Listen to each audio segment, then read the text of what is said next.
So this is probably going to be a quick vlog that we're going to do for today. Not too much is going on.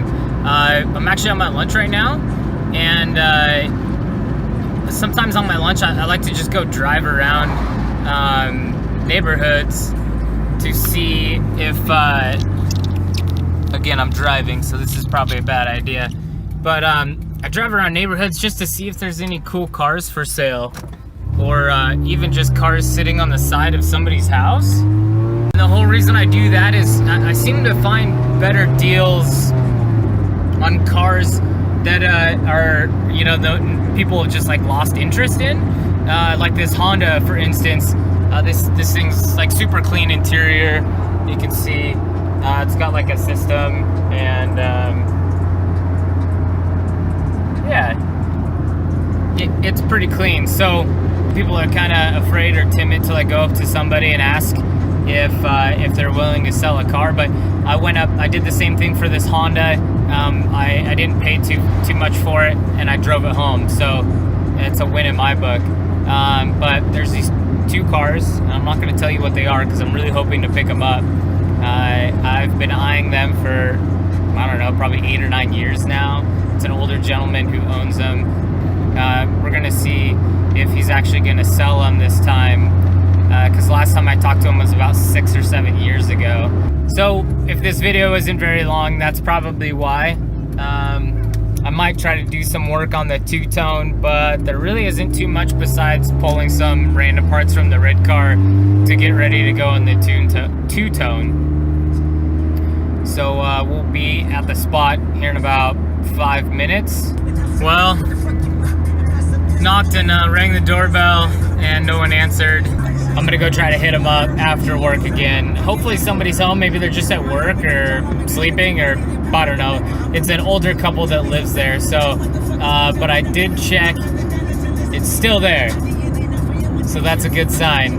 Last time I went and talked to him, he wasn't really into selling, but he kind of was. He took my number down, and he even called me, and but he called and just asked how I was doing, like he's lonely or something, which is completely fine. I'll go hang out with him, and like I said, he's a cool older man. So, all right, so we got off work a little bit early. I went by the house again to see if I could make contact with the owner of the car that I'm looking for, and of course, no one was home. My main reason for doing this is like, I just feel like there's a lot of cars out there that are rotting away in fields, and nobody's driving them, and nobody's doing anything with them. You know, might as well go offer somebody money for them and put them to use, or at least go drive them, do something with them, or put them in better hands for somebody who's gonna build it or turn it into a project or something. I don't think it's weird. A lot of people do think it's weird. It's whatever. I enjoy doing it. There's a bunch of cars out there that aren't getting driven, and that's what cars were meant to be.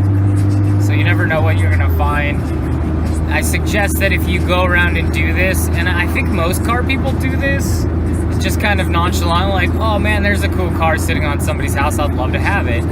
I think it's mainly hot rod stuff, because that's what ends up rotting on the side of somebody's house or in a field or something. But if it's something that you do, just don't be a creeper about it. You know, don't drive super slow by people's houses. Just, you know, make a mental note of where something is, or stop, turn around, and see if you can go make contact with them. Most of the time, the people's pretty cool, or the other time,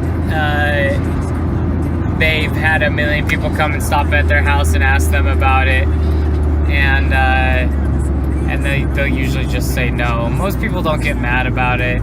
We're on our way home right now. Hold on here. I might do some work on the two-tone. I kind of have to, I kind of need to sell 1 or 2 of these vehicles that I've got laying around.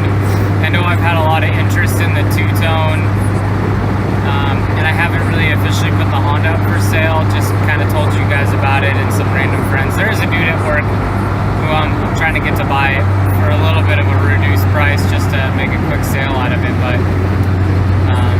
yeah, if I do some work on the two-tone, I'll show you guys what I'll be doing. I'll make it pretty quick. Let me know if these 15-minute vlogs are, you know, in the teens for time is too long. I'll try to cut them down a little bit, or if you guys like seeing these longer ones. But all right, see you guys later.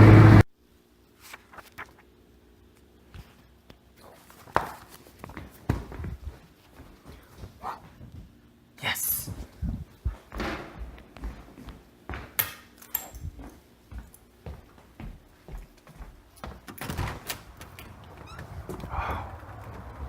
So nice. Maybe I can actually work on my car now.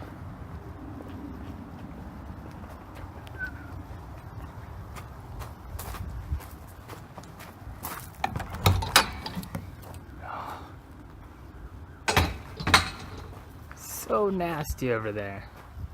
So that's why I couldn't work on my car earlier. And because this thing is sitting outside.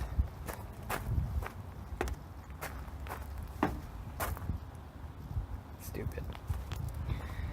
So here's what we're doing.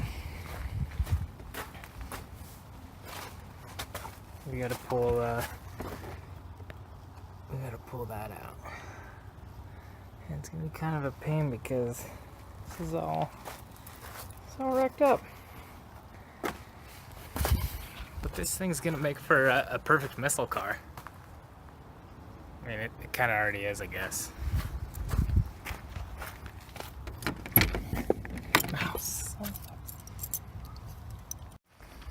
Okay, so here's what you need to do if you're doing a 5-speed swap and you need to take these parts off. So there's two 12s and there's studs. They're kind of hard to see right there, and another one that's further down in there, and they're these 12 mil nuts. It's probably easier to remove the clutch line as well too. And then inside the car, there's gonna be two plugs that you gotta undo. There's the clutch engagement plug right there, and that's manual transmission. Obviously, you gotta push the clutch in to get it started. And then there's this other plug right here that you gotta undo. And this whole bracket is one big assembly that you should be able to just pull straight out. And then there's one 12 millimeter right up there that you gotta undo. After you undo that one, it all undoes itself. Also, it's easier, well, you have to take, you can see it, there's a little C-clip or circlip right there. Anyways, it holds the fork to the clutch pedal.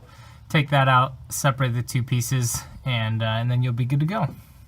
So here's what you need. This is the clutch slave, and this is the full assembly bracket for the clutch pedal. As I try to show you in other video, let's see if this phone will do it a little bit better than the GoPro will.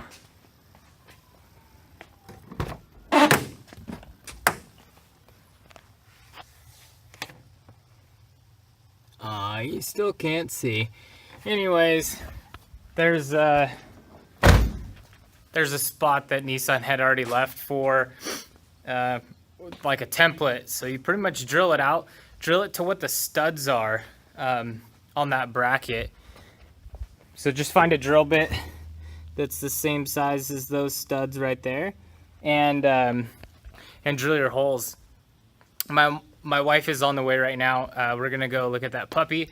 So I'm really hoping that we bring her home, because Sophie needs a friend. So we'll work on this some more when we get back. Okay. All right, so not too much car stuff has happened today, except for the little bit that you saw earlier, and this is why. We got another puppy. Well, she's like 3, but her and Sophie are already doing absolutely amazing. And this makes me so damn happy to see this happening. Her name is Willow, and she's a, what is she, babe? She's a Teckle. She's like a $2,000 dog that you can only get in like Iowa, but luckily Kara has this rad, let's see it, show us your wiener dog tattoo. Luckily my wife has that tattoo because a guy at her bank saw it and asked if we wanted this dog because it's a hunting dog and he doesn't use it as a hunting dog anymore. And he just wanted a good home, so I think this is working out pretty damn well. All right, we'll do some more car stuff tomorrow, but tonight we're just gonna do puppy things, so all right, have a good night.